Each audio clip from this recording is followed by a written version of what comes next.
பெத்த மவளே, எப்படி வருவ? எப்ப வந்து நீ சமைச்சு தாரது? ஐயோ கடவுளே, வயிறு கடிக்குது. மணியாச்சு. ஏம்மா எப்படி இருக்க? ஏன் மாடு மாடு எரும மாடு, எப்ப உடனே போன் பண்ணா நீ எப்ப வார? ஏம்மா என்னம்மா நான் வந்தது திட்டுற இப்படி? நான் வந்தது உனக்கு பிடிச்சலையா? எங்க மதினிய காணா?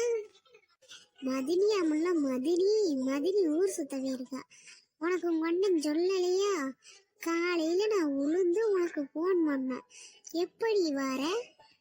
ஏமோ என் மாமியார் நாட்டுக்கோழி குழம்பு வச்சிருந்தாங்கம்மோ, அதான் சூப்பர்டி. அம்மாக்கு நாட்டுக்கோழி குழம்பு வச்சிட்டு தந்தியா?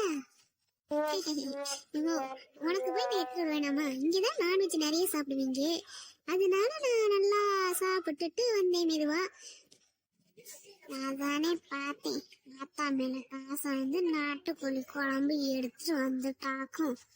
வா போய் ஏதாவது வச்சு சாப்பாடு எடுத்துட்டு வா. ஓ மை காட், எங்க வீட்டிலேயே நான் நல்லா ஓப்பி அடிப்பேன், இங்க வந்து நீ வேலை சொல்றியேம்மா. சரி ஈரு, நான் போய் கிச்சன்ல என்ன இருக்குன்னு பார்த்து சமைச்சு எடுத்துட்டு வரேன். ஆமா ஆமா, அப்படியே சமைச்சு எடுத்துட்டாரு. வா கஞ்சிதான் வச்சுட்டு போறேன். மாமா வந்து சூப்ப குடிங்க. காலையில சூப்பு சூப்பு சூப்பு.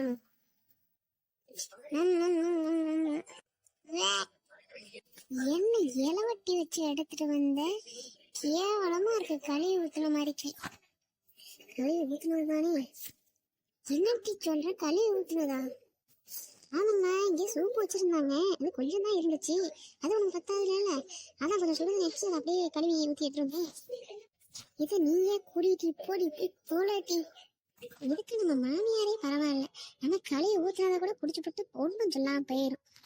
இது என்னன்னா நம்மளை ஏசிக்கிட்டே இருக்கே, நம்ம தாங்குவோமான்னு தெரியல. ஏமாதிரிக்கு ஒரு போனை போடுறோம்.